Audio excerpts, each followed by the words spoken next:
우리 지금 15장 일반균형에 대해서 지난 시간부터 배우고 있습니다.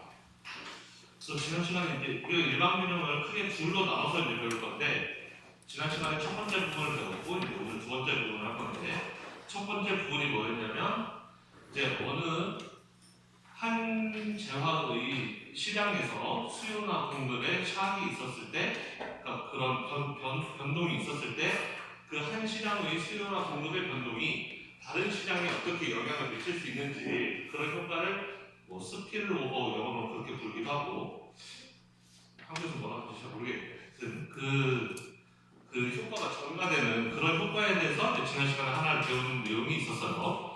그래서 지난 시간에 배웠던 내용을 살짝 복습해보면, 자, 미국에 이제 우리는 옥수수 시장하고 밀레 시장을 볼 건데, 옥수수 시장의 수요에 뭔가 변화가 왔을 때, 우리는 그럴 때 뭐 샥이 왔다라고 표현을 하죠.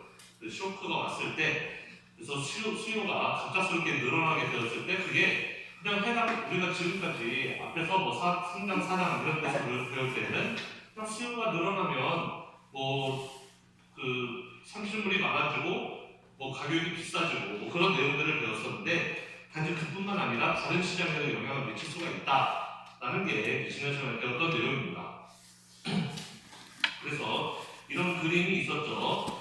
첫 번째, 옥수수 시장에서 수요가 이렇게 늘어나게 되었어요. 갑자기 뭐였죠? 정부에서 에탄올 생산 때문에 옥수수 수요를 정부에서 갑자기 늘렸다. 정부에서 우리가 옥수수 잔뜩 사드리겠다라고 하니까 원래 있던 민간 수요에 더해져서 정부 수요까지 옥수수의 수요가 이렇게 증대됐어요. 수요가 늘어나니까 당연히 우리가 지금까지 배웠던 그 지식으로는 수요가 이렇게 늘어나면은 균형 수량도 늘어나고 균형 가격도 이렇게 비싸지는 이런 효과가 있다고 했습니다. 그런데 이게 그러면 옥수수 시장에서 수요가 늘어나서 균형점이 여기에서 이 밑에 점에서 이 위에 점으로 올라가는 거는 우리가 배웠던 내용인데, 그럼 이게 다른 시장에 어떤 영향을 미치느냐? 영향을 미친다. 왜냐하면 가격 변동이 있었기 때문에 그렇다라는 거예요. 그래서 옥수수 시장에서 가격이 비싸지게 되면 옥수수가 비싸졌으니까 사람들은 이제 옥수수랑 밀을 어느 정도 대체제라고 생각하는 사람들은 옥수수가 비싸지면 이제 옥수수 비싸서 못 먹겠다, 딴 거 먹어야지 하다 보니까 찾게 되는 게 밀이다. 그래서 밀의 수요가 이렇게 같이 증가할 수 있다는 거죠. 그래서 옥수수의 수요가 증가하면 옥수수가 비싸지기 때문에 옥수수가 비싸져서 사람들은 옥수수 대신에 밀을 사 먹는 쪽으로 수요가 늘어날 수가 있다. 그래서 밀의 수요가 이렇게 늘어나는데, 밀의 수요가 이렇게 늘어나면 밀도 같이 비싸지는 거죠. 그러면은 밀도 비싸졌네, 다시 옥수수 먹어야지. 옥수수 수요가 이렇게 늘어날 수가 있다. 옥수수가 수요가 늘어나서 가격이 또 비싸지면 이제는 밀 먹어야지. 밀도 수요가 이렇게 늘어날 수 있고, 한쪽이 비싸지면 다른 쪽이 수요가 늘고, 또 이쪽이 수요가 늘었기 때문에 비싸지면 다른 쪽이 또 수요가 늘고, 또 비싸지니까 또 이쪽 수요가 늘고, 이런 식으로 결국 균형을 이룰 때까지 양쪽 다 수요가 증가하는 그런 효과가 발생할 수가 있다라는 것을. 그래서 우리는 그거를 수식으로도 한번 풀어봤었죠. 이렇게 수식을 어떤 시장의 수요가 그 해당 재화의 가격뿐만 아니라 상대 재화, 다른 재화의 가격까지 영향을 미친다라고 우리가 수요 함수를 이렇게 만들어버리게 되면, 그리고 이제 공급에 대해서는 영향이 없죠. 다른 쪽은 공급은 오로지 그 해당 재화의 가격에만 영향을 받고, 대신에 수요는 예를 들어 옥수수 수요는 옥수수 가격에 의해서 옥수수가 비싸지면 당연히 수요가 줄어드는 건 당연하고, 그런데 밀이 만약에 비싸지게 되면 옥수수 수요는 증가한다. 다른 게 비싸지면 이쪽 수요가 늘어난다. 라는 거를 수요한테 집어넣고 나서 문제를 풀게 되면, 결국에는 지난 시간에 균형점을 풀어봤는데, 자, 그 수요가 변동하기 전에는 균형 가격과 균형 수량이 가격은 20, 수요는 20개씩 양쪽 다 이렇게 동일했었는데, 옥수수 시장의 수요의 샥이 오고, 그래서 변동된 부분을 보니까 결국에 옥수수는 가격이 28까지 오르고 산출물이 24, 그리고 잠시만요. 옥수수는 가격이 28이고 밀의 가격은 24, 그리고 옥수수의 산출물도 28개, 그 다음에 밀 액수도 24개, 이런 식으로 증가했다라는 걸 알 수가 있어요. 그러니까 앞에서 그림에서도 볼 수 있었지만, 처음에는 여기도 20, 20, 20, 여기도 20, 20이었다는 거죠. 여기 QC 원도 20개, PC 원도 $20, 여기 W도 여기도 Q가 20개, P가 20B였는데 이쪽에 샥이 왔어요. 옥수수 시장에서 수요가 이렇게 늘어나게 되었다. 옥수수 시장의 수요가 이렇게 늘어나게 되었을 때 그럼 양쪽 시장이 둘 다 영향을 받아서 어느 균형 쪽으로 가게 될 텐데 그 최종 균형을 봤더니 옥수수 시장은 수량이 산출물 28 그리고 가격도 28까지 올라가게 되었고 밀 시장도 가격이 24로 오르고 산출물도 24로 올랐다. 원래 20이었는데 그래서 둘 다 물론 옥수수 시장이 더 많이 오르긴 했지만 밀 시장도 영향을 받았다는 거였어요. 이거는 어떤 그 재화의 수요가 해당 재화의 가격뿐만 아니라 상대방 다른 시장의 그러니까 다른 재화의 가격에도 영향을 받는다라고 했을 때 이렇게 시장끼리 영향을 서로 주고받는 효과에 대해서 살펴본 거였고 또 하나의 효과는 공급 쪽이었어요. 공급은 뭐였냐면은 자 역시 발단은 똑같은데 자 그 옥수수의 수요가 늘어났어요. 그래서 가격이 비싸지는 것까지 똑같아요. 옥수수의 수요가 원래는 수요 공급이 이렇게 파란색이었는데 수요가 이렇게 DC2로 늘어났어요. 갑자기 정부가 사들인다는 거죠. 정부가 연료가 필요하니까 우리 옥수수를 잔뜩 사들이겠다. 너네 옥수수를 먹는 데만 쓰지 마라. 연료 만드는 데로 쓰겠다. 옥수수를 잔뜩 사들이겠다 그러니까 수요가 이렇게 증가했어요.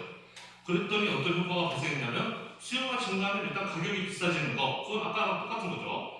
자 가격이 비싸지면은 그게 수요 다른 재화의 수요에도 영향을 미칠 수 있지만 공급에도 영향을 미칠 수 있다는 거예요. 공급에 어떤 영향을 미치느냐 사람들이 옥수수 가격이 비싸지니까 아 이제 밀 재배를 그만하자 밀 키우던 땅 갈아엎고 옥수수로 다시 키우자는 거죠. 옥수수를 키워서 옥수수를 팔자 가격이 비싸졌으니까 그래서 이렇게 밀의 공급이 이렇게 줄어드는 방향으로 갈 수가 있다라는 거예요. 그럼 밀의 공급이 줄어들게 되면은 그 효과는 밀의 가격이 오르게 되는 것이고 아 밀 가격이 올랐으니까 이제 다시 옥수수 심는 사람들이 아 밀 가격이 비싸졌네 이제 밀 심는 게 좋지 않을까? 옥수수 갈아엎고 밀 쪽으로 갈 수 있다. 즉 옥수수의 공급이 줄어들 수 있다는 거죠. 이제 밀이 비싸졌으니까 우리 밀 심으러 갑시다 이렇게 될 수 있다는 거예요. 어쨌든 그렇게 그럼 또 역시 반복이 되는 거죠. 그러면 이렇게 옥수수의 공급이 줄어들어서 가격이 비싸졌으면 다시 이제 옥수수가 비싸졌네 그럼 밀 갈아엎고 옥수수로 갑시다 또 공급이 줄 거고 여기도 공급이 줄 거고 계속 공급이 줄어드는 효과가 균형점이 달성될 때까지는 그런 효과가 발생할 거다라는 거예요. 자 그럼 균형 상태는 문제를 풀어보면 어떻게 되느냐고 수식으로 풀어보면 결국 양쪽 다 공급이 줄어드는 효과가 발생할 거다라는 걸 알겠는데 자 이번에는 모형을 살짝 다르게 하는 거죠. 그래서 자 수요는 영향을 받지 않는다. 수요는 오로지 내 거의 가격에만 영향을 받는다. 옥수수 수요는 옥수수 가격에, 밀 수요는 밀의 가격에만 영향을 받되 대신에 공급이 이제 상대방 재화에도 영향을 받는 거예요. 옥수수의 공급은 옥수수의 가격도 중요하지만 옥수수가 비싸질수록 당연히 공급 많이 하겠죠. 옥수수 가격이 높을수록 옥수수 그 생산을 많이 하고 싶을 거예요.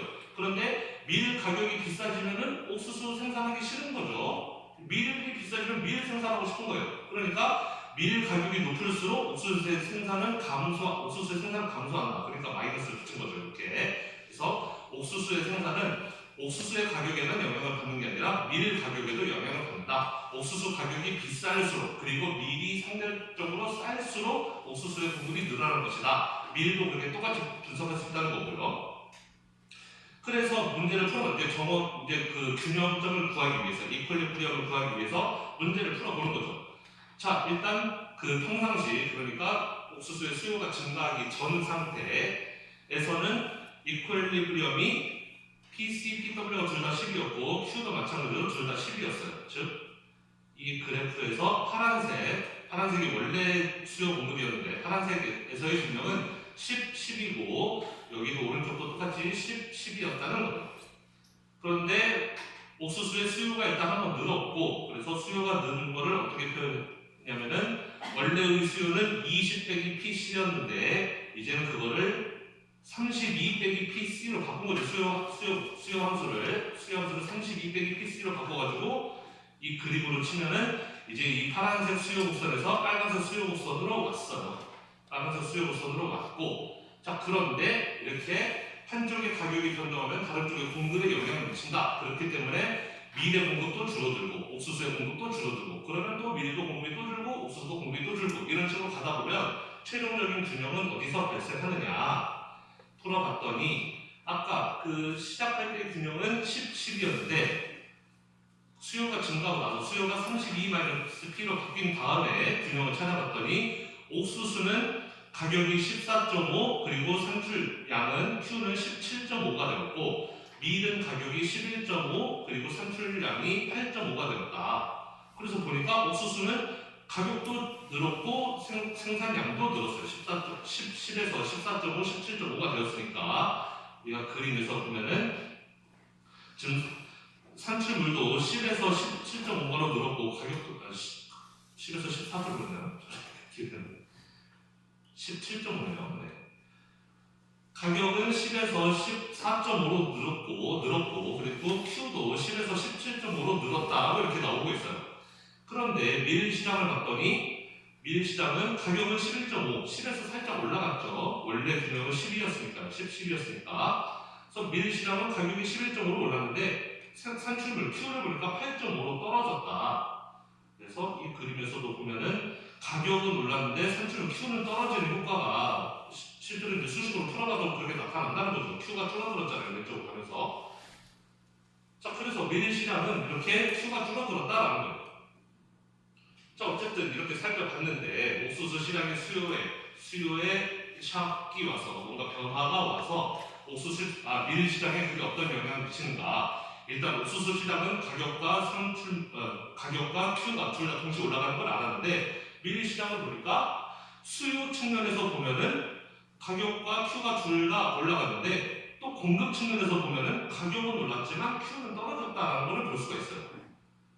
그러니까 이런 점들을 생각해 보면은 우리가 이런 분석도 가능하다는 거죠. 현실에서 어떤 두 개의 약간 대체적 성격을 갖는 그런 재화가 두 개의 재화가 있는데 한쪽에서 수요가 늘었을 때 다른 한쪽이 가격은 올랐는데 만약에 수량이 늘었다, 실질적으로 산출량이 더 늘고 사람들의 소비가 늘었다라고 한다면 그거는 어떻게 생각하면 수요가 영향을 미치는 점이 더 크다라고 볼 수가 있는 거죠.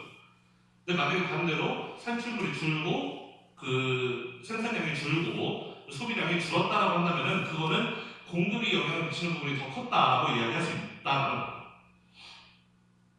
좀 뭔가 헷갈리나요? 지금은 우리가 효과를 따로따로 봤다는 거죠.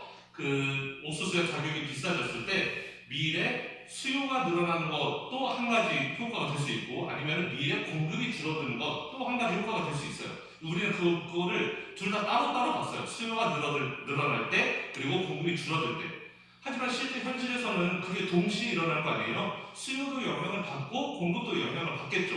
우리는 그 효과를 따로따로 봤지만 근데 수요적인 효과를 봤더니 수요를 보면은 PQ가 동시에 증가했다. 그런데 공급에 영향을 미치는 효과를 봤더니 P는 증가했지만 Q는 줄어들었다. 즉 Q가 반대 방향으로 간다는 거예요. 수요 쪽에 영향을 더 많이 주면 Q가 증가하고 공급 쪽에 영향을 준다면 Q는 감소하는 쪽으로 이렇게 결과가 나왔는데 그렇다면 실제 현실에서는 그 두 효과가 분명히 둘 다 존재할 거니까 현실에서 만약에 Q가 증가한 쪽으로 나왔다? 그러면은 수요에 미치는 영향, 공급에 미치는 영향 둘 다 있었겠지만 아마도 수요에 미치는 영향이 더 컸나 보다라고 우리가 해석할 수 있는 거고 만약에 Q가 줄어드는 방향으로 결과가 나왔다 그러면 우리가 해석을 할 때 수요, 공급 둘 다한테 영향을 미쳤겠지만 공급 쪽에 미치는 영향이 더 컸나 보다 이렇게 해석을 할 수 있다라는 거죠. 그래서 우리가 제너럴 이퀄리브리엄 이번 챕터 15장에서 배울 때 첫 번째 부분이 이 부분이에요. 결국은 한 재화의 시장에서 변화가 발생했을 때 그게 다른 재화의 시장에는 어떤 영향을 미치는가 일반 균형에서 그거 한 가지를 배우는 것이고 그 다음에 오늘 배울 내용은 이제 효율성과 관련된 내용입니다. 그래서 오늘 배울 내용은 equity의 efficiency 이 내용을 우리가 배우게 될 텐데 자, 지난 시간에 우리가 소셜 웰페어 펑션까지 했던 것 같아요. 그래서 사회 후생 함수라는 걸 배웠어요. 그래서 우리가 사회 전체의 후생 혹은 복지의 그 크기를, 규모를 어떤 식으로 우리가 측정을 할 것인가 그걸 우리가 효율성에 좀 더 초점을 맞출 거냐 아니면은 형평성, 에퀴티에 초점을 맞출 거냐에 따라서 좀 달라질 수가 있다라는 거예요. 사회 후생 함수를 만들 때 우리가 어떤 방식, 어디에 더 가중치를 두고 아니면 어떤 식으로 뭐에 더 우선순위를 줄 거냐를 정할 때는 목적에 따라서 달라질 수가 있다. 우리가 효율성을 쫓을 거냐 아니면은 형평성을 쫓을 거냐에 따라서 함수는 얼마든지 달라질 수 있다는 거예요. 그래서 우리는 지난 시간에 극단적인 함수를 두 개를 배웠는데 첫 번째 함수는 이게 공리주의 사회 후생 함수라고 부르는데 utilitarian social welfare function인데 이 U1, U2는 각각 개개인 사회 구성원들 한 명 한 명의 그 효용을 뜻하는 거예요. 한 명 한 명의 후생을 뜻하는 거예요. 복지 수준을. 그랬을 때 그 모든 사람들, 사회 구성원 모두의 그 후생의 정도, 복지의 정도를 다 합치면 된다라는 거예요. 그게 공리주의, 모두의 이익을 다 합친다. 그렇게 하면은 이런 식으로 매저를 하면은 이게 사회 후생을 측정할 수 있는 하나의 방법이다라는 것이고, 이 방법은 이 사회가 사회 전체적으로 얼마나 많은 후생을 누리고 있는지를 보여주고 있는 건 맞는데, 다만 이거는 인이퀄리티에 대해서 인디퍼런트하다라는 거예요. 뭔 소리냐면 불공평, 이퀄리티가 그 평등, 공평 뭐 그런 거니까 인이퀄리티만 반대말이겠죠. 불공평이 있을 때 그거에 대해서 인디퍼런트 무관심하다는 거죠. 그냥 그 신경 쓰지 않겠다라는 거예요. 즉 뭔 소리냐면 어차피 여러 명의 후생을 합친 게 전체 값이라고 한다면은 두 명 있을 때 두 명의 효용이 10인 경우나 아니면 한 사람은 15, 두 번째 사람은 5 이래서 15와 5를 합쳐도 어쨌든 이 사회는 둘 다 20을 이라는 결과를 갖는 그러니까 소셜 웰페어가 결국 둘 합친 거니까 결국 답은 20일 텐데 그러면 우리가 지금 이 함수를 사용하게 된다면은 이 사회랑 동일한 레벨이구나 라고 지금 본다는 거잖아요. 즉 두 명의 효용을 합쳐서 20만 된다면 그 20이라는 게 공평하게 나눠졌는지 아니면 이게 불공평하게 나눠졌는지 신경 쓰지 않겠다라는 거예요. 우리는 합계만 보겠다는 거죠. 그게 첫 번째 방식, utilitarian social welfare function이라면, 그럼 두 번째 것, alternative 대안이 있는데, 롤스형 social welfare function인데, 이건 롤스라는 사람이 이제 뭐 그 사람의 이름을 따서 그 welfare function을 만드는데, 이거는 equity에 초점을 맞춘 거예요. 첫 번째 건 utilitarian은 efficiency에 초점을 맞춘 거예요. 효율성에 초점을 맞춘 거라면, 이번에 롤스형은 에퀴티에 초점을 맞춘 거다. 이 사람은 뭘 주장했던 사람이냐? 어떤 사회의 그 후생의 정도라는 것은 가장 못 사는 사람이 얼마나 잘 사는지 그거를 보는 게 맞다라는 거예요. 부자들은 볼 필요 없고 제일 가난한 사람이 어느 정도의 후생을 누리고 있는지 그 가장 가난한 그 사회 안에서 가장 가난한 구성원이 누리고 있는 복지 수준이 높으면 높을수록 그 나라가 잘 사는 거다 라고 이렇게 생각했을 때 그러면은 이런 사람들은 사회 후생의 정도를 어떻게 매주하느냐? 가장 미니멈 한 값을 사용하겠다라는 거예요. 사회 구성원이 1부터 n까지 여러 명이 있는데 n명의 사람들이 있는데 그 많은 사람들이 누리고 있는 효용 중에서 가장 낮은 값이 얼마인가? 그 값이 높을수록 그러니까 그 사회에서 가장 가난한 사람이 제일 잘 사는 나라가 제일 좋은 나라라는 거죠. 그래서 이런 식으로 사회 후생 함수를 측정할 수도 있다. 이렇게 된다면 이 함수는 결국 에퀴티에 굉장히 초점을 맞춘 거죠. 다른 사람들 다 잘 살아도 한 명 못 살면 그 사회는 안 좋은 사회다라는 거예요. 가장 못 사는 사람이 제일 잘 사는 사회, 그런 사회가 좋은 사회라는 거죠. 그래서 굉장히 극단적으로 익스트림한 케이스, 이갈리테리안 소셜 웰페어 펑션을 보여주는 가장 극단적인 함수다라고 할 수가 있다라는 겁니다. 지금 이렇게 어떤 사회가 두 명 있는데 10, 10이고 15, 5 이렇게 있으면 만약에 롤시안 펑션을 따르게 되면 여기서는 값이 10이 되는 거고 여기서는 값이 5가 되는 거죠. 둘 중에 작은 값 10, 10이니까 작은 값 10인 거고 15, 5 중에 더 작은 값은 5니까 그러면 이 롤시안에서 평가할 때는 이 사회가 이 사회보다 더 좋은 사회라는 거예요. 값이 10이니까 더 크니까 이쪽 사회가 더 좋다. 둘의 합계로 보면 20, 20 동일하지만 이런 관점에서 보면 이 두 사회는 동일한 수준의 복지를 갖는 그런 사회이지만 이 관점에서 보면 동일한 수준이 아니다. 이게 더 좋은 사회고 이게 더 안 좋은 사회다라는 거예요. 그래서 이런 소셜 웰페어 펑션이라는 것은 위에 걸로 해도 되고 밑에 걸로 해도 되고 둘 다 그 일리가 있는 그런 함수들인데, 문제는 이제 위에 거는 효율성에 좀 더 초점을 맞춘 거, 밑에 거는 형평성에 좀 더 초점을 맞춘 거. 그러면 둘 중에 어떤 걸 사용해야 되느냐? 그건 이제 모르는, 사람들 생각마다 다 다른 거죠. 어떤 사람은 위에 거 사용하는 게 더 맞다. 어떤 사람들은 밑에 거가 더 중요한 것 같을 때 생각이 다 다를 수도 있으니까요. 자, 뭐 이 문제는 어렵지 않으니까 여러분들이 한번 풀어보시고, 이렇게 4명의 사람이 있는데 각자 누리고 있는 효용이 있다. 그러면은 유틸리티리안 공리주의로 했을 때는 이 4개의 값을 다 합친 값이 그 최종 그 답이 될 것이고, 만약에 롤 시장 펑션을 사용했다 그러면은 이 값 중에 미니멈 값이 되는 거죠. 여기 10이 있으니까 얘가 제일 미니멈이죠. 그 값이 답이 되겠네요.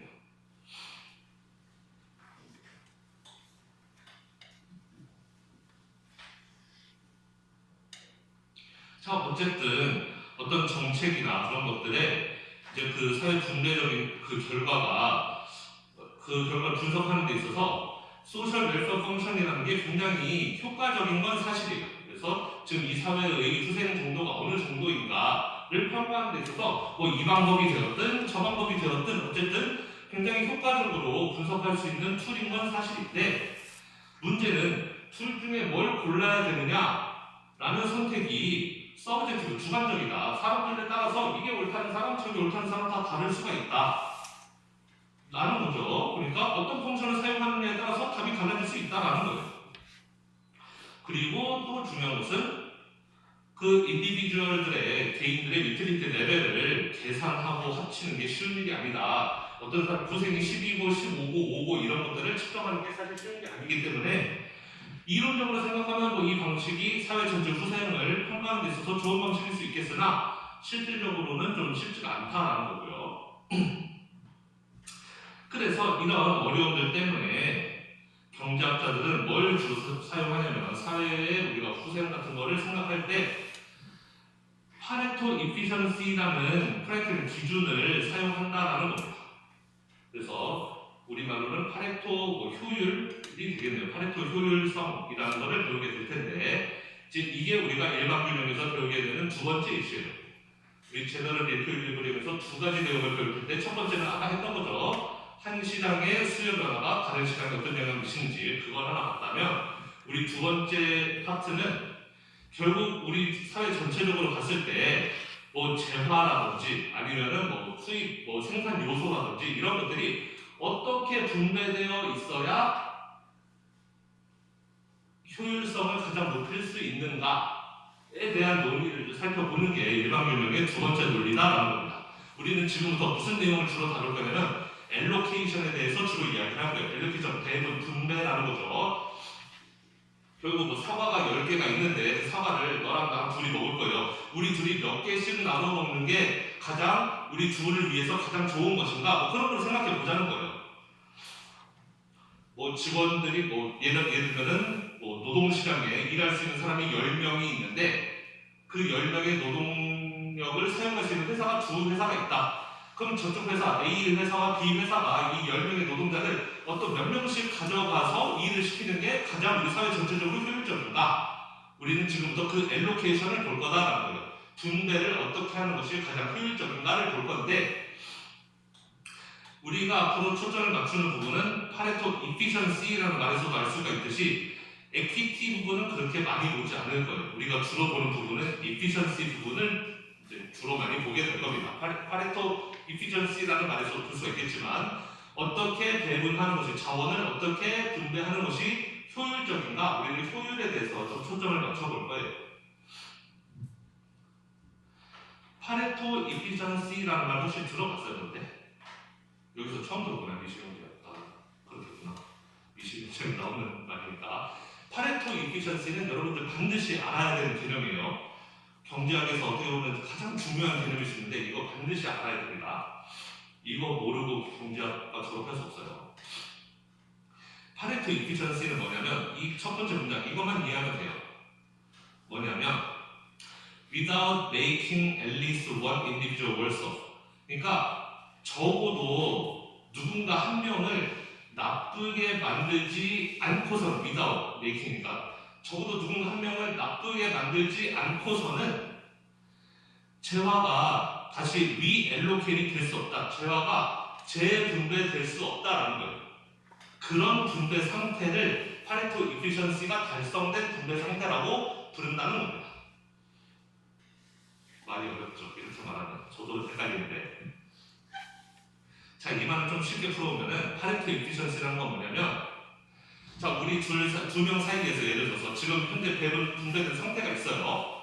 그러면은 우리 둘이 지금 예를 들어 사과를 너 7개 나 3개 뭐 이렇게 나눠 먹을 수 있죠. 나눠 먹는데 그거를 재분배할 수 있잖아요. 너 7개 나 3개 먹던 거를 너 6개 나 4개 뭐 이런 식으로 합쳐서 10개 있던 거를 7대3으로 나누는 걸 뭐 6대4로 나눈다든지 그렇게 분배를 재분배 다시 섞어서 다시 분배하는 리앨로케이션을 할 수가 있는데 파레토 이피션시가 달성되어 있는 상태에서라면은 재분배를 했을 때 두 명 다 더 좋게는 만들 수 없는 상태라는 거예요. 누구 한 명은 at least one individual은 반드시 월수업하게 될 수밖에 없는 상태가 파레토 효율이라는 겁니다. 좀 어렵나요?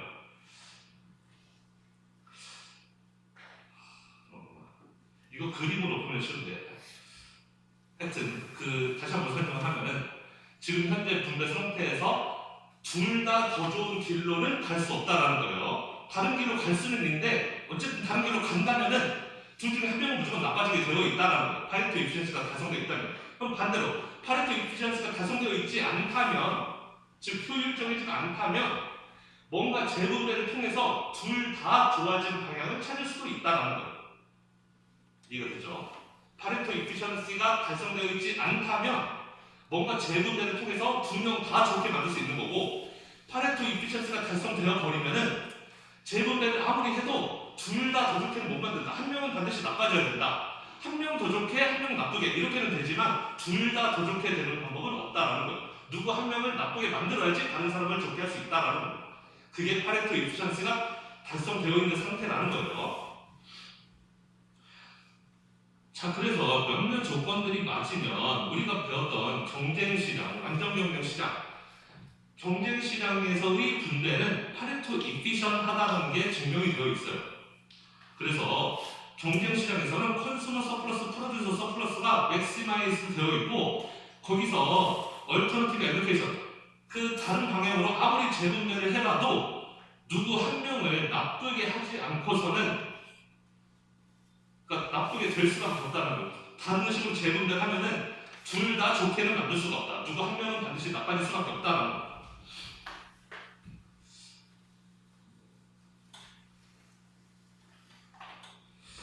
좀 설명이 좀 애매한데. 자, 예를 들어서 뭐 수요와 공급이 있어요. 수요 공급이 있고 완전 경쟁에서는 이제 수요 공급이 만나는 이 지점에서 균형이 발생할 거 아니에요. 그래서 우리는 이 윗부분을 컨슈머 서플러스라고 부르고 아랫부분을 프로듀서 서플러스라고 불렀잖아요. 그러면은 이 지점, 이 균형 지점이 파레토 이피션한 상태라는 거예요. 예를 들어서 만약에 정부가 이 균형 가격에 팔지 못하게 해요. 공급자들한테 너네 지금 비싸게 팔고 있는 거야. 가격을 낮춰. 그래서 가격 상한제 같은 걸 도입해요. 예를 들면 그래서 가격을 2 이상으로 올리지 못해. 정부에서 딱 이렇게 정해버려요. 가격을 2 이상 올리지 못하게끔. 그래서 가격이 이렇게 되면은 공급자들은 생산 몇 가지만 할 것이고, 그러면은 이만큼 생산하고 수요자들은 얻게 되는 효용이 이만큼이 되는 거죠. 이제 컨슈머 서플러스가 이렇게 파란색만큼 바뀌게 될 거예요. 가격이 싸졌으니까. 그러면 컨슈머 서플러스는 아까 예전에 그 완전 균형 달성돼 있는 상태에 여기가 균형점이었을 때는 컨슈머 서플러스가 이 삼각형이었는데, 그런데 지금은 가격 상한제를 했더니 컨슈머 서플러스가 이 파란색이 됐잖아요. 그럼 눈으로만 대충 봐도 컨슈머 서플러스는 더 커졌죠. 지금 이만큼 잃어버리고 이만큼 새로 얻었으니까 잃어버린 것보다 새로 얻은 게 더 크니까 컨슈머 서플러스가 커졌단 말이에요. 한쪽은 좋아졌어요, 분명히. 하지만 프로듀서 서플러스는 지금 요만큼밖에 안 돼요. 자, 프로듀서 서플러스, 아까는 이 전체 삼각형이 프로듀서 서플러스였는데 이제는 이 아랫부가 됐으니까 더 작아졌잖아요. 즉 다른 쪽으로 재분배를 하면은 한 명은 더 좋게 만들 수 있어도 어쨌든 누구 한 명은 반드시 나빠져야 되는 상태가 파레토 이피션시라는 거예요. 이해가 됐죠? 그래서 이 지점은 파레토 이피션시다. 여기서 아무리 재분배를, 그러니까 다른 지점, 균형점을 다른 지점을 아무리 찾아봐도 둘 중에 한 명은 무조건 나빠진다라는 거예요. 둘 다 더 좋은 방향으로는 갈 수가 없다라는 거죠. 저 지점에서. 자, 그래서 만약에 어떤 파티큘러 에로케이션이 파레토 이피션하지 않다면 아까 이야기했던 대로 뭔가 기회가 있다. 임프루먼트의 기회가 있다라는 거예요. 둘 다 좋게 만들 수 있는, 둘 다 더 좋게, 그러니까 사회 구성원 모두를 더 좋게 만드는, 누구 한 명 나쁘게 만드는 거 없이 모든 사람들을 다 좋게 만들 수 있는 방법이 있을 것이다. 시장에 개입을 한다든지 아니면 시장에 뭐 여러 가지 뭐 방해물들을 없앤다든지 하는 방식으로 모든 사람들을 더 좋게 만드는 방법이 있을 것이다 라는 거예요. 하지만 파레토 이피션 하다면 그 어떻게 재분배, 어떤 마켓 인터벤션을 해도 결국 누구 한 명은 나빠질 수밖에 없다. 뭐 10명을 좋게 만들어도 한 명은 나빠질 수밖에 없다. 이런 게 파레토 이피션한 상태라는 겁니다.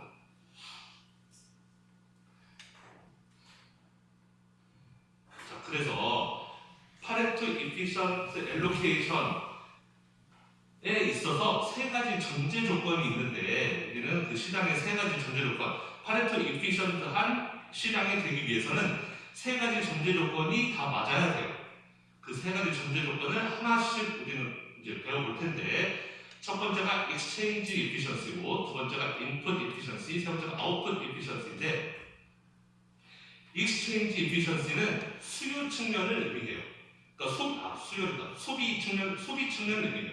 그래서 재화를 소비할 때, 이제 소비자들이 재화를 소비할 때 어떤 식으로 재화들이 소비자들에게 분배되어 있어야지 그게 가장 파레토 이피션한가, 그걸 보는 게 exchange efficiency고, 그 다음에 input efficiency는 공급 측면을 의미합니다. 그래서 여러 개의 회사들이 있는데 그 회사들은 생산 요소를 나눠서 쓸 거예요. 생산 요소라는 건 노동과 자본이죠. 이 세상에 노동과 자본은 무한히 많은 게 아니에요. 노동력도 한정되어 있고 자본도 한정되어 있어요. 그럼 그 노동과 자본을 각 회사들이 어떻게 분배해야지 파레토 이피션한가를 보는 게 인풋 이피션시, 그 다음에 마지막 아웃풋 이피션시는 이 둘을 어떻게 보면 합친 개념이라고 할 수가 있어요. 그래서 결국은 경제 전체적으로 산출물이 어떻게 배분되어 있어야지 컨슈머와 프로듀서 모두에게 파레토 이피션한가, 그거를 보여주는 게 아웃풋 이피션시라는 겁니다. 그래서 exchange efficiency, input efficiency를 먼저 배운 다음에 그 둘을 결합하면 아웃풋 efficiency까지 나오게 될 거예요. 자, 그러면 우선 exchange efficiency부터 보겠습니다. 이건 수요 측면을 보는 거예요. 그 소비자들의 소비 행태를 보고. 자, 일단 파레토 이피션시를 분석하기 위해서 우리가 하나 사용하는 툴이 있는데 그 애널리티컬 툴을 에즈워스 박스라고 부릅니다. 파레토 이피션시 하면 무조건 이거 에즈워스 박스가 따라와요. 이건 반드시 알아둬야 되는 개념인데, 두 명의 액터가 있고, 그러니까 두 명의 플레이어가 있는 거예요. 두 명의 사람, 뭐 소비자면 소비자, 생산자면 생산자, 어쨌든 두 명의 소비자. 우리는 익스체인지 이피션시 먼저 할 거니까 두 명의 소비자가 있고, 그 다음에 재화도 두 개가 있어요. 그래서 두 개의 사람, 두 개의 물건을 가지고 두 개의 물건들이 두 명의 사람들에게 각각 어떻게 배분되어 있어야지 그 마켓 이피션시가 달성되는가를 분석하는 데 사용하는 그래프가 바로 에즈워스 박스라는 겁니다. 자, 그러면은 우리는 일단 익스체인지 이피션시는 소비자 개념이라고 했어요. 그래서 두 명의 소비자가 나옵니다. 제리와 엘레인이 있어요. 두 명의 소비자가 있는데 얘네들은 두 개의 재화를 소비해요. 뭘 먹을 거냐면 시리얼하고 팬케이크를 먹을 거예요. 그래서 제리와 일레인이 한정된 수량의 시리얼과 팬케이크를 둘이 분배해서 나눠 먹을 겁니다. 시리얼은 다 해서 10개가 있고 팬케이크는 다 해서 8개가 있대요. 그래서 10개의 시리얼, 8개의 팬케이크를 둘이서 나눠 먹는 거죠. 예를 들면 시리얼 뭐 5개 나눠 먹고 팬케이크는 뭐 3개, 5개 이렇게 나눠 먹는다든지, 어쨌든 남기지 않고 나눠 먹는 거예요. 근데 이제 어떻게 나눠 먹는 게 파레토 이피션 하냐, 그걸 배워볼 거라는 겁니다. 자, 거기는 이 방금 말했던 에즈월스 박스라는 걸 이용해서 그래프를 그려볼 수가 있다. 에즈월스 박스가 뭐냐? 이렇게 생겼다라는 겁니다.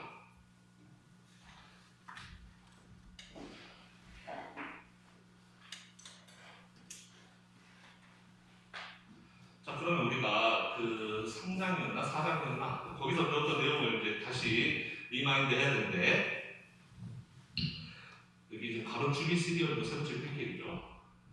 그럼 우리가 예전에 4장인가 5장인가 몇 장 잘 기억나는데 그 컨슈머 프리퍼런스 뭐 이런 걸 배웠어요. 그래서 그 유틸리티를 맥시마이즈 하기 위해서 시리얼과 팬케이크를 몇 개를 사먹는 게 몇 개씩 사먹는 게 가장 효용을 극대화할 수 있는지, 이런 걸 우리가 예전에 4장, 5장 그 근처인데 그쯤에서 우리가 배웠다라는 거죠. 그때 배웠던 내용이 뭐냐면은 인디퍼런스 커브라는 걸 배웠어요. 그래서 내가 이 지점에서 소비할 때, 아니면 이 지점에서 소비할 때, 예를 들어 이 지점 소비한다는 것은 시리얼을 이만큼 먹고 팬케이크를 이만큼 먹겠다는 거죠. 이거는 시리얼을 이만큼 먹고 팬케이크를 이만큼 먹겠다는 거고. 자, 그러면은 내가 소비하는 지점이 있다면은 나는 그 지점에서의 내 효용이 얼마인지를 다들 정확하게 알고 있다는 거예요.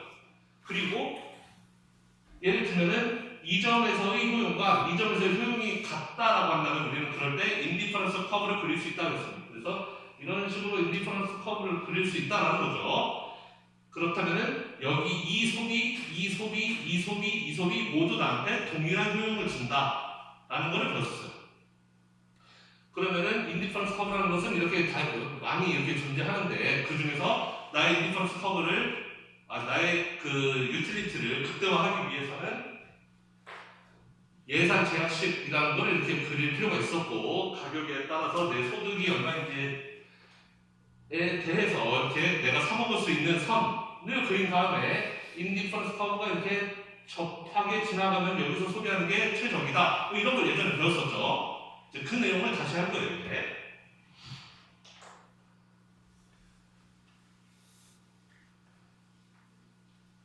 그래서 에즈월스 박스라는 것은 결국 두 명의 그 컨슈머 프리퍼런스 할 때 우리가 인디퍼런스 커브 그렸던 그거를 두 명의 그래프를 합치기만 하면 돼요. 그래서 가로축의 시리얼, 세로축의 팬케이크 해놓고 이거를 여기서는 1레인이라고 했네요. 자, 1레인 입장에서 보는 거는 이거예요. 즉 1레인한테 만약에 이 점을 찍었다. 1레인은 시리얼을 이만큼 먹고 팬케이크를 이만큼 먹게 되는 이 소비를 하는 거죠. 그 다음에 문제에서 전체 시리얼과 전체 그 팬케이크 양을 정해줬잖아요. 시리얼은 10개, 팬케이크는 8개라고. 거기에서 차단해서 이제 반대쪽도 그림을 그리는 거예요. 1레인 말고 제리의 입장에서 그림을 그리는데, 이제 눈을 이제 180도 돌려야 되죠. 고개를 이렇게 돌려가지고 고개를 이렇게 돌리면은 제리 입장에서는 이만큼 먹는 게 시리얼이고 이만큼 먹는 게 팬케이크가 되는 거예요. 이제 거꾸로 보는 거죠. 이렇게 돌려가지고 180도로 뒤집어서 이렇게 보면은 제리 입장에서는 만약에 이런 지점에서 사먹었다. 그럼 이만큼, 이 개수만큼이 팬케이크 되는 거고, 시리얼이 되는 거고, 이 개수만큼이 팬케이크 되는 거다. 그러면 에즈월스 박스에서는 박스예요. 네모 박스죠. 왜냐면은 둘이 합쳐서 사먹을 수 있는 양이 정해져 있어요. 그래서 둘이 합쳐서 사먹을 수 있는 양이 10개라는 거죠. 시리얼은 10개, 그 다음에 팬케이크는 8개라는 거예요. 그래서 10개를 가지고 만약에 예를 들어서 뭐 이런 지점에서 소비를 한다 그러면은 1레인이 4개를 먹는다면은 반대로 제리는 6개를 먹는 게 된다는 거예요. 여기서 여기까지가 6이니까 여기서 여기까지는 4일 것이고, 그래서 합쳐서 4 더하기 6이니까 이 점을 소비한다 그러면은 1레인은 시리얼을 4개, 제리는 시리얼을 6개 먹는다라는 거죠. 마찬가지로 여기가 만약에 4고, 그렇다면 여기도 똑같이 4가 되겠죠. 왜냐면은 합쳐서 8개라고 했으니까 전체가. 그러면은 이 점 소비한다 그러면은 1레인은 팬케이크를 4개, 제리도 팬케이크를 4개 먹게 된다는 거예요. 그래서 점 하나를 찍으면 그 상태가 바로 일레인과 제리가 각각 팬케이크와 시리얼을 몇 개씩 먹는지를 바로 보여주는 지점이 될 수 있다는 그게 분배라는 거죠. 여기 보면은 가로축이 시리얼, 세로축이 팬케이크인데 오른쪽으로 가면 갈수록 일레인이 시리얼을 많이 먹는 거고 제리는 시리얼을 덜 먹는 거예요. 왼쪽으로 갈수록 제리가 시리얼을 많이 먹고 일레인이 덜 먹는 거죠. 세로축도 똑같이 팬케이크에 대해서 한 거고 그럼 점 A, 포인트 A가 의미하는 건 뭐냐? 일레인 입장에서는 시리얼 3개 먹는 거예요. 포인트 A가. 그러면 반대로 그 고개를 거꾸로 돌려서 보면은 제리 입장에서는 시리얼을 7개 먹는다는 뜻이죠. 그 다음에 팬케이크 세로축을 보면은 일레인은 팬케이크를 6개 먹는다는 뜻이고 그리고 제리는 팬케이크를 2개 먹는다는 뜻이고 그래서 모든 지점이 다 얘네 둘이서 시리얼과 팬케이크를 어떤 식으로 지금 나눠 먹고 있는지를 보여주는 지점들이다. 그럼 우리가 원하는 것은 어떻게 나눠 먹어야지 파레토 이피션한가 라는 거예요. 그걸 찾고 싶다는 거죠. A 지점이 A의 분배 방식이 파레토 이피션한가 B의 분배 방식이 파레토 이피션한가 우리는 그거를 검사해보고 싶, 테스트해보고 싶다라는 겁니다. 그래서 파레토 이피션 하기 위해서는 파레토 이피션이라는 거는 이피션이라는 건 이거라고 했죠. 거기에서 뭔가 재분배, 새로 다른 방향으로 다른 쪽으로 재분배를 했을 때 두 명 다 좋게 만들 수 있다면 그건 파레토 이피션트가 아니다. 지금 현재 상태에서 어떻게 재분배를 해봐도 누구 한 명은 무조건 나빠질 수밖에 없는 그 상태가 파레토 이피션트하다라는 거예요. 그러면은 얘네들을 더 좋게 만드는지 더 나쁘게 만드는지 그걸 알 수가 있어야 되는데 그럼 어떤 사람 입장에서 내가 더 좋아진다 나빠진다 이걸 알기 위해서는 그 사람의 효용을 알아야 되겠죠. 따라서 인디퍼런스 커브가 이제 등장하게 되는 거예요. 이제는 인디퍼런스 커브를 그리게 되는 겁니다. 빨간색 선은 일레인의 인디퍼런스 커브고 파란색 선은 제리의 인디퍼런스 커브죠.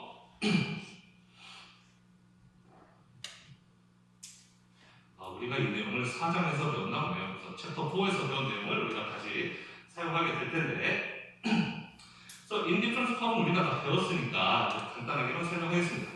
그래서 인디퍼런스 커브는 이렇게 휘어져 있는 거죠. 일레인 입장에서 보면은 이렇게 안쪽으로 휘어지죠. 이렇게 인디퍼런스 커브는 우리가 왜 휘어졌는지는 옛날에 다 배웠어요.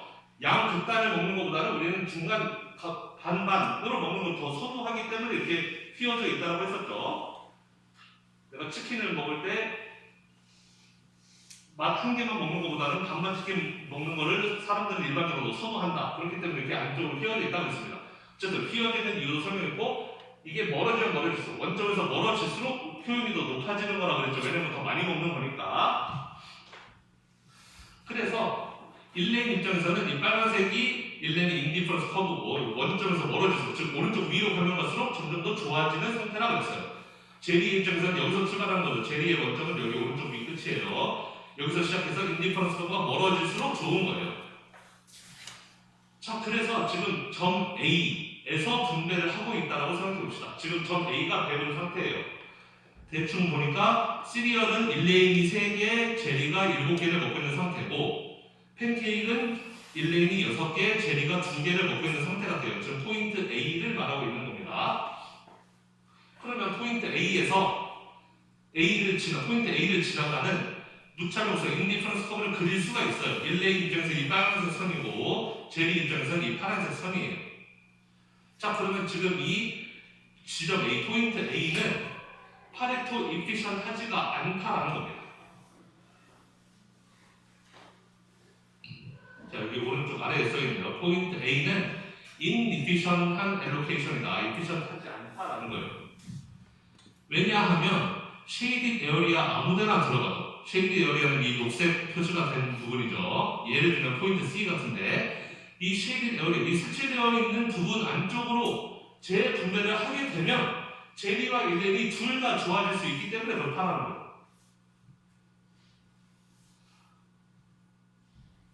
그림을 제가 그려보면서 그림 잘 못 그리니까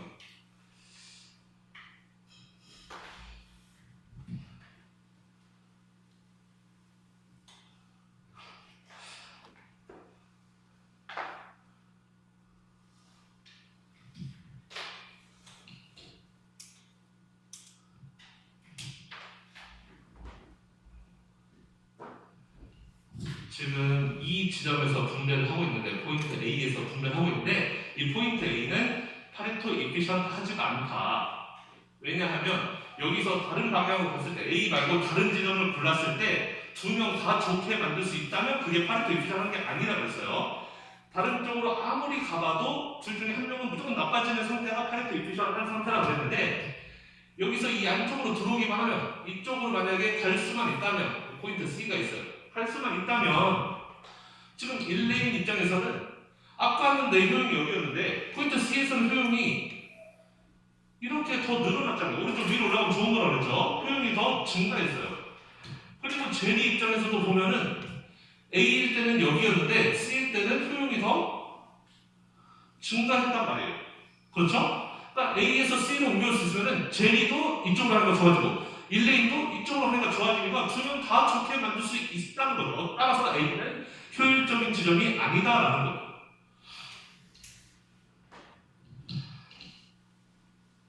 그래서 포인트 C로 가게 되면 제리와 1레인 둘 다 하이어 유틸리티를 누릴 수 있게 된다. 점 A보다 둘 다 더 좋은 지점이 점 C라는 점이 있다. 그렇기 때문에 A는 무조건 C보다 안 좋다는 거죠. 비효율적이라는 거예요.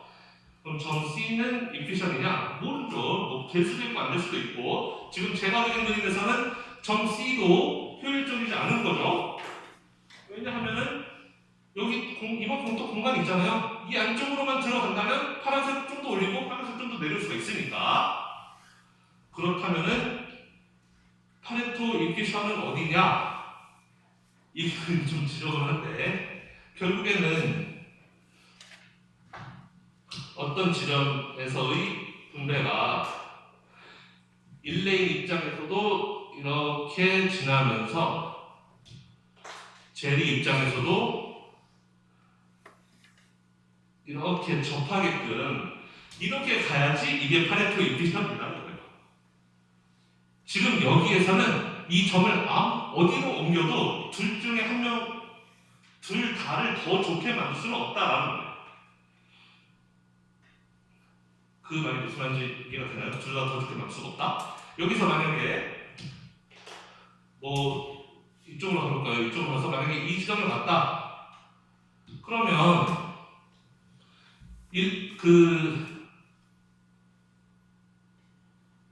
이러면 둘 다 안 좋아지네. 이러면 둘 다 안 좋아지죠. 이쪽으로 가면은 1레인은 이렇게 될 테니까 더 무차별성이 아래쪽으로 내려가니까 더 안 좋아지는 거고 제리 입장에서도 이런 식으로 되게 될 테니까 더 원점 쪽으로 들어가게 되니까 더 안 좋은 거죠. 둘 다 나쁘게 된 거예요. 이 경우는. 자, 그럼 다른 거.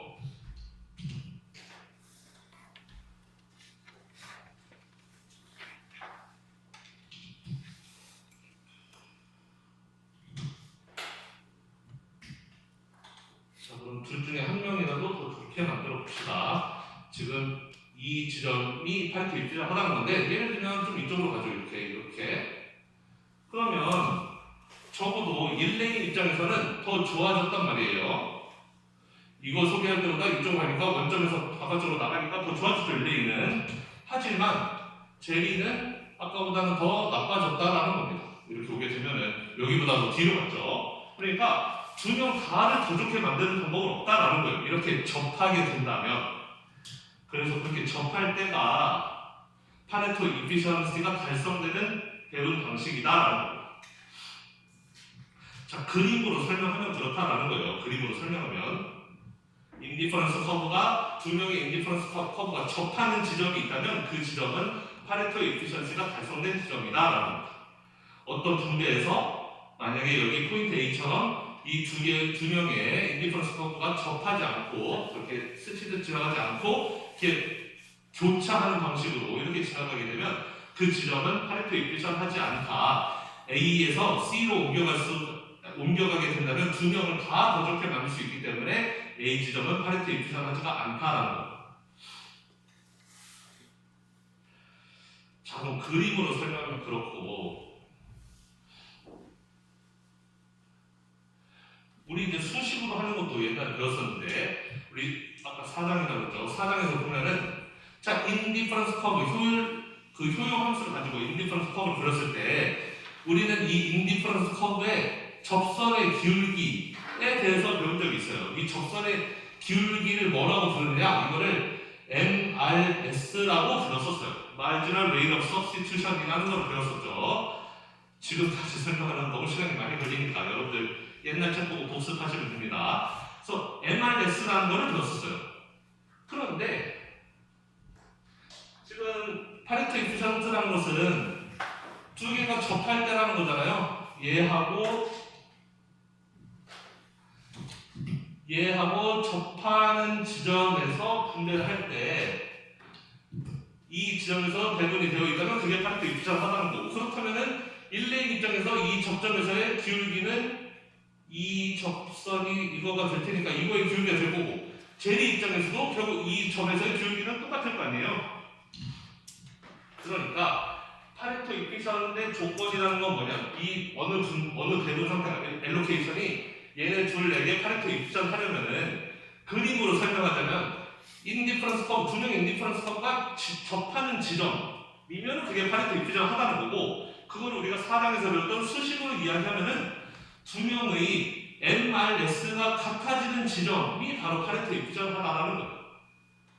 접선의 기울기가 같은 지점이라면은 그게 엘로케이션이 이피션하다는 거죠. 그런데 MRS는 그 두 개의 재화의 마지널 유틸리티의 비율이라고 했어요. 그래서 그 마지널 유틸리티의 비율이 제리하고 1레인하고 이렇게 동일을 하면 지금 이 마지널 유틸리티 MUC 나는 게 MUP가 MRS예요. 그래서 이게 동일을 하게 된다면 이게 바로 파레토 이피션시의 조건이 된다라는 겁니다. 그래서 그림으로 생각하면은 두 명의 인디퍼런스 커브가 텐전시 접하는 지점에서의 엘로케이션이 이피션하다. 수식으로 표현하자면 두 명의 MRS가 같아지는 지점이 바로 파레토 이피션시의 조건이다. 자, 이게 바로 익스체인지 이피션시예요. 두 명의 소비자가 두 명의 재화를 어떻게 나눠 먹었을 때 그게 파레토 이피션한가를 보여주는 겁니다. 자, 그 다음에 우리 지금 여기에서 프라이스에 대한 이야기를 하지 않았어요. 가격에 대한 이야기를 하지 않았죠, 아직까지는. 그럼 가격에 대한 이야기도 해볼 수가 있는데, 우리 예전에 그 소비자의 효용, 그러니까 지금 두 명 다 볼 필요 없이 한 명만 봅시다. LA인의 경우만 살펴본다면 소비자의 효용을 극대화시키기 위해서는 예산 제약식이 있을 때 그 예산 제약식에 접할 때 이렇게 인디퍼런스가 접하는 지점에서 소비를 해야지 그 효용을 극대화시킬 수 있다고 했잖아요. 그러니까 지금 이 지점도 마찬가지예요. 여기 이 지점에서 MRS가 결국 가격의 비율, 즉 이 예산 제약식의 기울기는 P니까 팬케이크의 프라이스 분의 그 시리얼의 프라이스일 거 아니에요. 결국은 이 기울기하고 여기 이건 여기서 접선의 기울기는 MRS죠. MRS가 얘하고 같아야지만 우리가 효용이 극대화된다고 그랬는데, 지금 1레인과 제리의 효용 극대화까지 생각한다면 결국에는 MRS가 가격의 비율, 즉 예산 제약식의 기울기와도 같아야 된다라는 거예요. 그러니까 시리얼과 팬케이크의 가격까지 집어넣어서 우리가 공식을 만들어 볼 수 있다라는 거예요.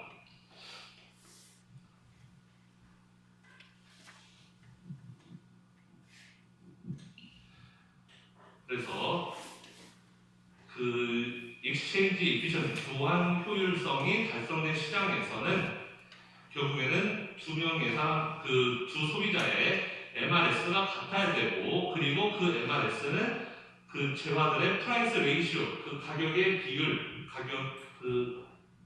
이 가격의 비율이죠. 기울기, 예산 제약식 기울기와도 같아야지만 익스체인지 이피션시가 달성이 된다라는 거예요.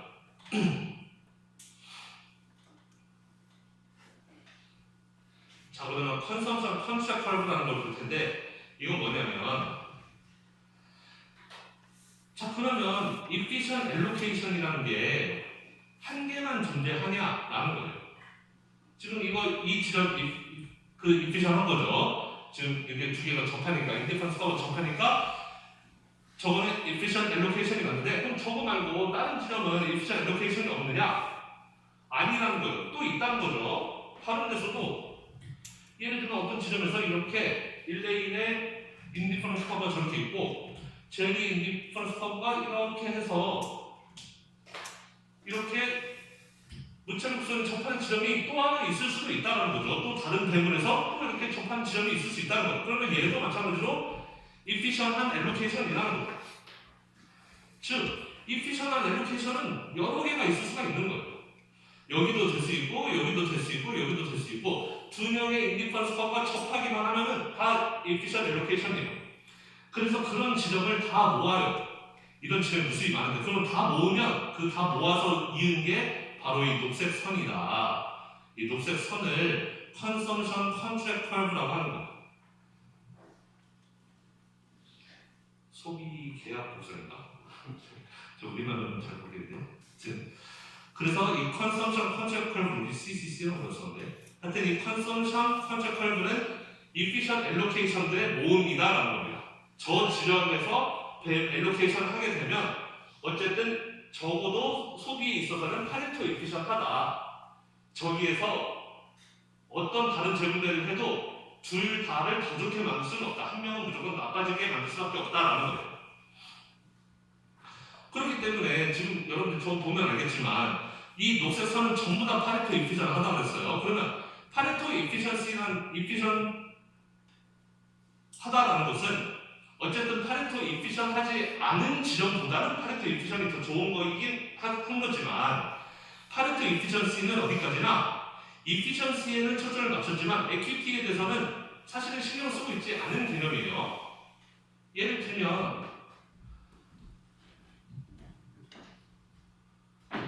이 지점에서 소비를 해도 여기도 파레토 efficient 한 거잖아요. 어쨌든 이 녹색 선 지나가니까. 그러면 제리는 한 개도 안 먹고 일레인 혼자 배터리에 10개 다 먹어도 그 지점도 파레토 efficient 한 거예요. 한 명한테 몰빵 줘도 파레토 efficient이라는 거죠. 어쨌든 파레토 efficiency가 달성되면 그게 제일 좋은 거냐? 그것까지는 이야기할 수 없다. 왜냐면은 그 형평성에 대해서 이야기하고 있지 않으니까 적어도 efficiency는 달성되어야 된다. 저기서 다른 지점으로 갔을 때 둘 다를 더 좋게 만드는 방법은 없다라는 거예요. 어떻게 보면 파레토 efficiency라는 것은 우리 사회를 가장 좋게 만드는 분배를 만드는 데 있어서 일종의 필요 조건 같은 거죠. 파레토 efficiency는 일단 달성되어 있어야 되고 그 다음에 우리가 형평성을 따지는 것도 다르게 이제 따지면 된다라는 겁니다. 일단 파레토 efficient한 지점들 중에서 그 중에서 이제 형평성을 가장 높게 하는 방법이 뭐가 있을까? 그거는 이제 다른 데서 이제 생각하면 되는 거죠. 일단 우리 배우는 챕터에서는 equity까지는 신경 쓰지 않는다. efficiency만 일단 보자. 그래서 그거를 consumption contract curve라고 합니다. efficient allocation이 하나가 아니고 되게 여러 개가 있다. 그래서 그 모든 efficient한 allocations들을 다 모으면 그거를 우리는 consumption contract curve라고 부른다. 자, 그러면 이제 exchange efficiency 했어요. 이제 두 명의 소비자가 팬케이크와 시리얼을 어떻게 나눠 먹는 게 파레토 efficient 한 건지를 이제 본 겁니다. 이거는 두 번째 input efficiency를 볼 건데 이거는 이제 반대로 회사 측 입장에 시리얼과 팬케이크를 만드는 회사 입장에서 인풋이라는 건 생산 요소를 의미해요. 여기에서는 우리가 생산 요소 항상 생산의 2요소죠. 노동과 자본이 한정되어 있는데 그 한정된 노동과 자본을 둘이 어떻게 나눠서 쓰는 것이 파레토 efficient한가 그거를 보자는 게 두 번째 개념 input efficiency입니다. 자, 그래서 우리가 방금 전까지 봤던 exchange efficiency는 demand side, 수요 측면을 봤던 거예요. 소비자들의 측면을 봤다는 거죠. 지금은 이제 input efficiency에서는 supply side를 보자, 공급 측면을 보자라는 겁니다. 공급하는 회사들 입장에서 보자는 거죠. 그럼 프로덕션 하는 회사들의 입장에서 봤을 때 그럼 회사들은 뭘 나눠 쓰느냐, 다른 회사하고 우리 회사하고 인풋을 나눠 쓴다. 캐피탈과 레이버를 나눠 쓰는데 걔네들은 스케일을 쌓아가는 거죠. 그 제한이 있다는 거예요. 무한정 만드는 게 아니라는 거죠. 자, 그래서 어떻게 이런 인풋을 엘로케이션 하는 것이 프로덕션 액티비티를 가장 같이 이렇게 모스 밸류하게 만들 수가 있는지를 한번 찾아보자라는 겁니다. 그래서 역시 방금 전에 했던 것처럼 또 똑같이 애주얼 박스를 이용할 거예요. 프로덕션에서도 사실 거의 똑같은 개념이에요. 자, 그러면 똑같이 볼 건데 이번에는 회사를 볼 건데 아까 먹었던 게 팬케이크와 시리얼이잖아요. 그래서 이번에도 팬케이크와 시리얼을 만드는 회사. 우리 아까는 팬케이크와 시리얼을 소비하는 사람이었다면 이번에는 팬케이크와 시리얼을 만드는 사람들 입장을 보자라는 거죠. 그래서 두 개의 회사가 있어요. 하나는 팬케이크 인콜포레이션 있고 그 다음에 시리얼 만드는 회사는 시리얼 인콜포레이션으로 되어 있네요. 이 두 개의 회사가 노동과 자본을 나눴을 건데 노동은 20개가 있어요. 인력시장에 20명의 노동자가 있어서 그 20명을 너 12명, 나 8명 이렇게 나눠 쓴다는 거죠. 그 다음에 자본은 12개의 인풋이 있다. 그래서 그거를 나눠서 쓴다. 그럼 아까랑 똑같이 이렇게 에즈월 박스를 그릴 수가 있다. 가로축에 노동, 세로축에 그 자본 이렇게 해가지고 노동의 총합은 20개, 자본의 총합은 12개 이렇게 해서 나눠서 이제 쓰겠다라는 거죠. 자, 그러면 우리가 이거는 몇 장이 들었지? 8장인가 9장인가 쯤에서 7장인가 그쯤에서 배웠던 것 같은데 우리 했던 거 기억나요? 아이소 포스트, 아이소 펀트 뭐 이런 거 기억납니까? 기억이 나야 될 텐데. 그래서 우리가 예전에 노동과 자본이 있을 때 이게 아이소 펀트라는 걸 이렇게 그릴 수가 있어요. 아이소 펀트라는 게 뭐였냐면은 최종 생산량을 동일하게 만들어주는 노동과 자본의 조합이라는 거였죠. 자, 이렇게 노동과 자본을 조합하나 아니면 이렇게 노동과 자본을 조합하나 최종 생산량은 동일하다라는 거예요. 우리가 지금 L과 K를 써서 생산량을 만드는 거죠. 우리 옛날 뭐 생산을 하면은 뭐 루트 KL 뭐 이런 식으로 함수 만들어서 했잖아요. 그렇다면은 내가 몇 개 날까? 뭐 K 10개, 노동 10개 이렇게 써도 10에 루트 10에는 10개지만 내가 K를 5개, 노동을 20개 이렇게 써도 5, 20하면 100이니까 루트 10에는 역시 10이잖아요. 내가 10개 조합을 하나, 5개, 20개 조합을 하나 아니면 뭐 100개 1개, 조합을 하나 어쨌든 최종 생산량은 10개로 동일하단 말이에요. 이렇게 다양한 조합들이 있을 수가 있는데 10개를 만들기 위한 K와 L의 다양한 조합들이 있을 수가 있는데 그 콤비네이션들을 하나하나 다 모은 거를 우리는 아이소 펀트라고 부르는 거였습니다. 그래서 CI는 시리얼 만드는 회사, 시리얼 인콜포레이트이고 그 다음에 PI는 팬케이크 인콜포레이트예요. 그래서 이 두 회사의 아이소 펀트를 이렇게 그려보는 거죠. 오른쪽 위로 갈수록 생산량이 늘어나는 거죠. 지금 시리얼 회사는 지금 이렇게 파란색 아이소 펀트들이 있는데 QC3로 갈수록 원점에서 바깥쪽으로 가면 갈수록 시리얼의 생산량이 늘어나는 거예요. 반대로 팬케이크는 지금 오른쪽 위 여기가 오른쪽 위가 원점인데 여기서 바깥쪽으로 멀어질수록 아이소 펀트가 바깥쪽으로 멀어질수록 팬케이크의 생산량을 늘릴 수 있다는 겁니다. 그러면 우리가 찾고 싶은 거는 파레토 이피션한 배분을 찾고 싶다는 거고 파레토 이피션트라는 것은 결국 어느 지점의 분배에서 다른 지점으로 아무리 재분배를 해도 두 회사의 생산량을 동시에 늘릴 수 없으면 우리는 파레토 이피션하다라고 부른다는 거죠. 만약에 다른 재분배를 해봤더니 두 회사 다 좋아진다는 건 생산량을 늘릴 수 있다는 거예요. 분배를 어떻게 잘 해봤더니 둘 다 생산량을 늘릴 수 있게 만들 수 있다면 그거는 파레토 이피션하지가 않은 거다. 그래서 여기 참 그림은 이 그림을 볼까요?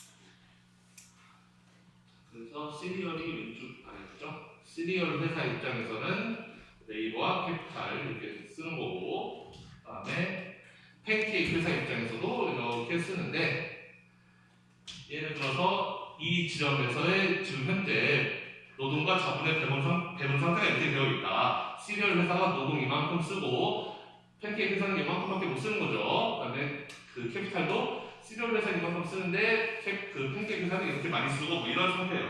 현재 배분이 이럴 때 아이소 폰트를 그려봤더니 뭐 이런 식으로 지금 이렇게 생산을 하고 있다는 거죠. 자, 그럼 이 지점에서 노동과 자본을 분배하게 되면은 시리얼 회사는 이만큼 생산을 하고 있는 거고 팬케이크 회사는 이 빨간색 아이소 폰트만큼 생산하고 있는데 저 지점은 파레토 이피션한 게 아니다. 왜냐하면 더 안쪽으로 들어갈 수 있다. 더 안쪽으로 들어간다. 즉 재분배하게 되면 이 지점 분배 펑크로 드리고 이 지점으로 새로 분배합시다. 이렇게 하면은 시리얼 회사도 생산량을 더 늘릴 수가 있고 아이소 폰트가 바깥쪽으로 가면 생산량이 늘어나는 거니까 팬케이크 회사 입장에서도 아이소 폰트가 이쪽으로 왼쪽 아래로 내려가면 좋은 건데 이렇게 내려갈 수가 있으니까 그러니까 생산량이 아까보다 둘 다 증가한다. 팬케이크도 더 많이 만들 수 있고 시리얼도 더 많이 만들 수 있다는 거죠. 그렇다면 이 지점은 안 좋은 지점이라는 거죠. 이 지점이 더 좋은 지점이라는 거죠. 따라서 파레토 인피션 하기 위해서는 여기 있는 포인트 G처럼 이렇게 접해야 된다라는 거예요. 아까랑 똑같은 거죠. 그림으로 살펴보면 결국 파레토 인피션트라는 것은 여러분들이 졸업해도 까먹으면 안 되는데 다른 거 다 까먹더라도 MRS니 뭐 이런 거 다 까먹더라도 머릿속에는 파레토 인피션 그러면은 에즈월 박스를 그려서 두 개의 곡선이 접하는 지점으로 배분하면 그게 파레토 인피션 한다. 이거만큼 여러분들이 졸업하고 10년 지나도 기억을 하고 있어야 된다. 이 수십 가지는 다 기억을 일일이 못하더라도 이 그림만큼은 머릿속에서 항상 기억하시기를 바라고요.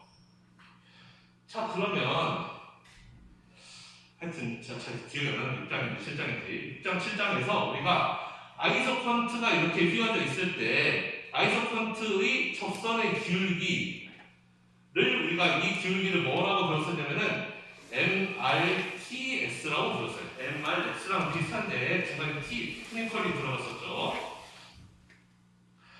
그래서 이거의 기울기를 이 아이소 폰트의 기울기를 MRTS라고 불렀는데 그 MRTS가 시리얼 회사의 MRTS랑 그 다음에 팬케이크 회사의 MRTS랑 같아야 된다. 둘이 접하려면 당연히 그 접점에서의 기울기는 같을 거 아니에요.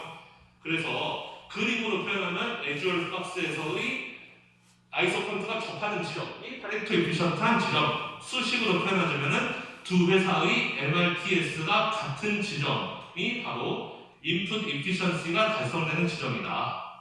그리고 MRTS라는 것은 그 아까 우리 그 MRS가 마지막 유틸리티끼리 나눈 거였다면은 MRTS는 마지막 프로덕션끼리 마지막 프로덕끼리 나눈 거였죠. MPL에서 MPK로 나눈 거. 그래서 결국은 이 값이 같아야 된다는 것이고, 그 다음에 아까 익스체인지 에피션시에서도 이야기했지만 그 예산 제약식과 그 인디퍼런스 커브가 이렇게 접해야지 효용을 극대화할 수 있다고 했고 그때 그 예산 제약식의 기울기는 가격의 비율이었고 그 다음에 이거의 접선의 기울기는 MRS다. 그래서 MRS랑 얘랑 같아야 된다라고 배웠었는데 우리가 7장 옵션에서 보면은 생산도 똑같죠. 이 아이소 폰트의 접선의 기울기는 MRTS라고 부르고 얘가 뭐랑 접해야 된다? 아이소 코스트의 기울기랑 같아야 된다라는 걸 배웠었어요. 그때 아이소 코스트는 이렇게 생겼고 아이소 폰트는 이렇게 생겼어가지고 이렇게 접해야지 생산량을 극대화할 수 있다. 비용을 최소화하면서 생산량 극대화할 수 있다는 게 이거였죠. 자, 바로 이 아이소 코스트의 기울기가 바로 저거의 가격 그렇죠. 이거의 가격이죠. L의 가격 나누기 K의 가격인데 L의 가격을 우리는 웨이지라고 부른다고 했고 K의 가격을 R이라고 부른다고 했죠. 그래서 결국에는 MRTS가 R분의 W하고도 같아야 된다. 그래야지 두 기업의 그 생산량을 비용을 최소화하면서 생산량을 극대화할 수 있는 그러면서 효율적인 배분이 될 수 있는 지점을 찾을 수 있다라는 거예요. 우리가 그 내용을 6장에서 배웠나 보네요. 자, 그래서 결론적으로만 이야기하면은 자, 익스체인지 이피션시에서는 두 명의 인디퍼런스 커브가 접하는 지점, 그리고 그 접점에서는 반드시 가격의 비율도 같아야 된다는 것이고, 그 다음에 인풋 이피션시가 달성될 때는 두 회사의 아이소 퀀트가 접해야 되는데, 아이소 퀀트가 접하는 지점에서의 기울기는 아이소 포스트의 기울기와도 같아야 된다. 즉, 두 인풋 요소들의 역시 가격의 비율, 그것과도 같아야 된다라는 거예요. 이게 수식으로 달성이 되면 그게 바로 인풋 이피션시가 달성된 마켓이다라고 이야기할 수 있다라는 겁니다. 자, 그러면 오늘은 여기까지 하고 다음 시간에 이 둘을 결합한 아웃풋 이피션시에 대해서 설명하도록 할게요.